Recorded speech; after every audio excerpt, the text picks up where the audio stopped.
معاملہ صرف اتنا تھا، اللہ کے نبی ایک سفر پہ غزوے میں گئے تھے، واپسی ہو رہی تھی، راستے میں ایک جگہ پڑاؤ ڈالا گیا تھا۔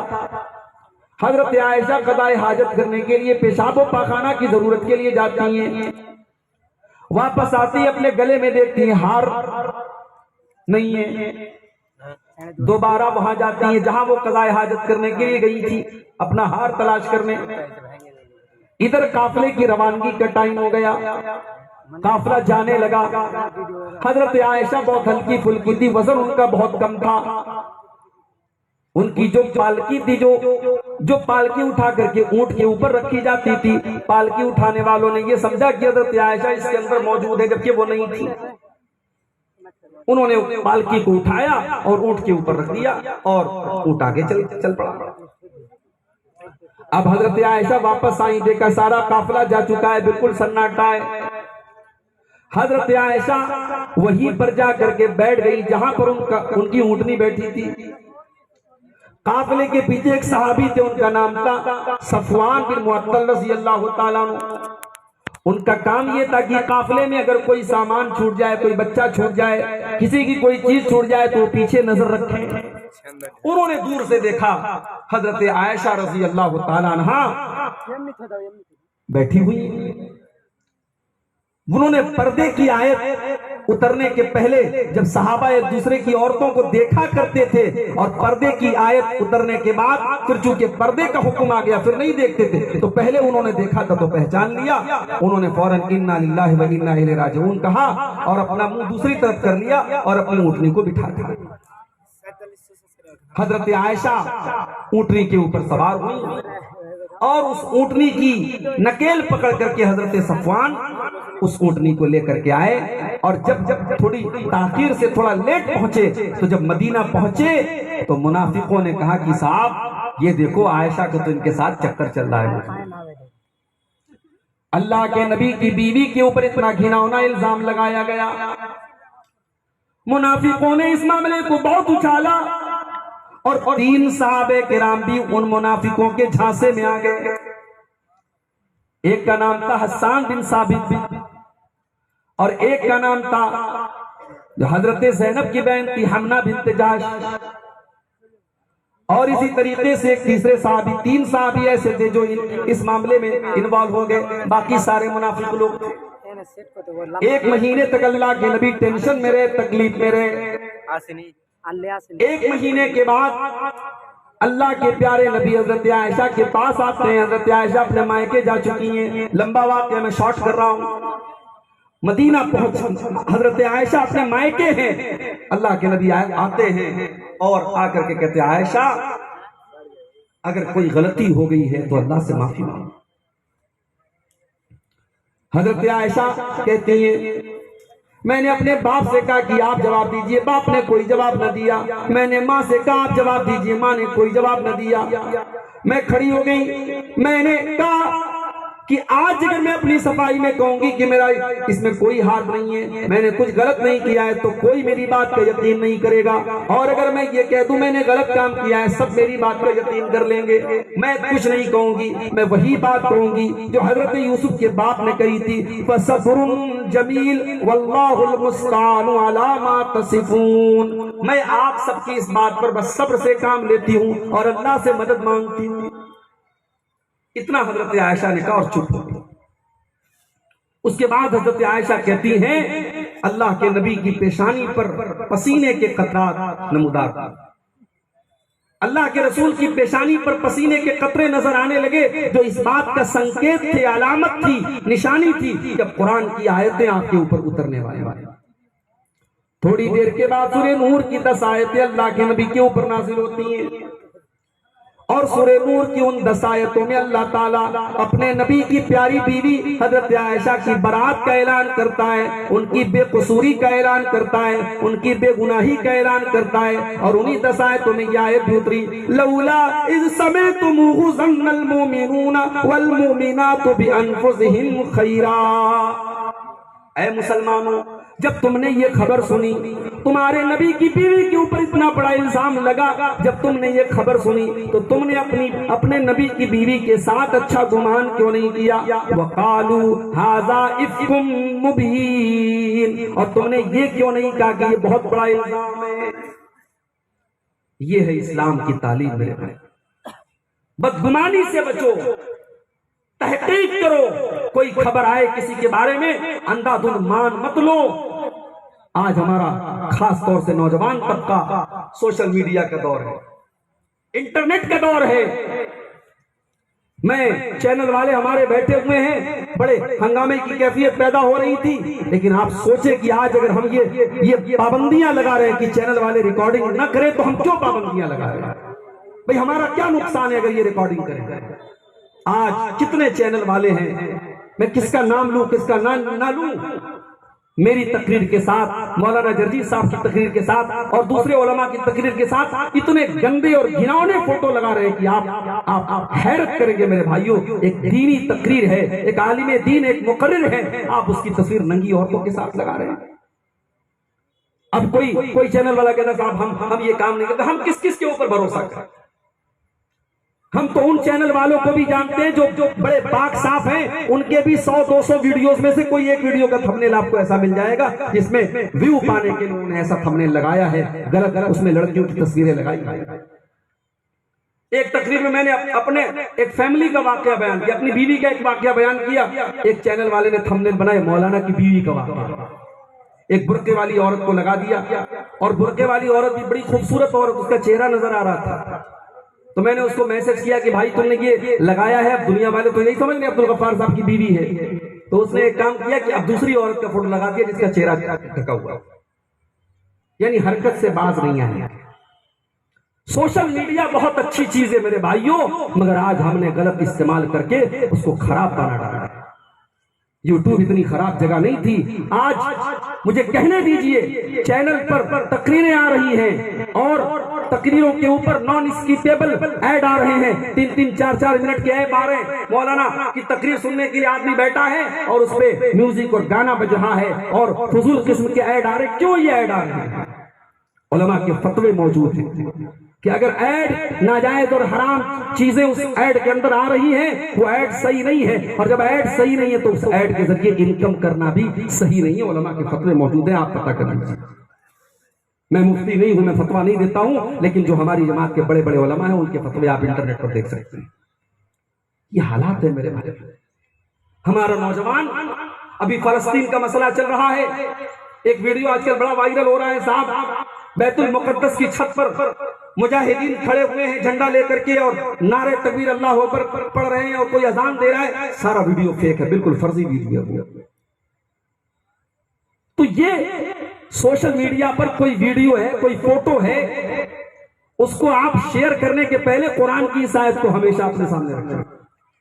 یا ایھا الذین آمنوا ان جاءکم فاسق بنبأ فتبینوا، اے ایمان والو جب تمہارے پاس کوئی خبر لے کر کے کوئی آئے تو تحقیق کر لو، جانچ لو خبر صحیح ہے کہ غلط ہے۔ یہ اصول بتا دیا اسلام نے کہ ہم ایک سٹیزن، ایک ریسپانسیبل سٹیزن بنے، ایک ذمہ دار ناگرک بنے، ہم کوئی ہر سنی سنائی بات کو پھیلانے والے نہ بنے میرے بھائی۔ اللہ کے نبی کے پاس ایک صحابی آتے ہیں، نام ہے ماعز اسلمی رضی اللہ تعالیٰ عنہ، آ کر کے کہتے ہیں اللہ کے نبی مجھے پاک کر دیجئے، طہرنی، مجھے پاک کر دیجئے، مجھے صاف کر دیجئے۔ اللہ کے نبی نے کہا جاؤ یہاں سے، جاؤ اللہ سے معافی مانگو، اللہ سے توبہ، آپ نے ٹال دیا۔ دوسرے دن پھر آئے، طہرنی یا رسول اللہ، اے اللہ کے نبی مجھے پاک کر دیجئے، آپ نے پھر ٹال دیا۔ تیسرے دن پھر آئے، آپ نے پھر ٹال دیا۔ چوتھے دن آئے، اے اللہ کے نبی مجھے پاک کر دیجئے، آپ نے فرمایا کس چیز سے پاک کر دوں؟ اے اللہ کے نبی میں شادی شدہ ہوں، میں نے زنا کر لیا ہے، میں نے ایک عورت کے ساتھ بدکاری کر لی ہے، اور مجھے پتا ہے کہ اسلام کے اندر زنا کی سزائے موت ہے۔ اے اللہ کے نبی مجھے پتھروں سے مار مار کے ختم کر دیجئے، مجھے سزا دے دیجئے، پاک کر دیجئے مجھے، دنیا کی سزا جھیل لوں، آخرت میں سزا نہ جھیلنا پڑے۔ اے اللہ کے نبی مجھے اس کی سزا دے دیجئے۔ آپ نے صحابہ سے پوچھا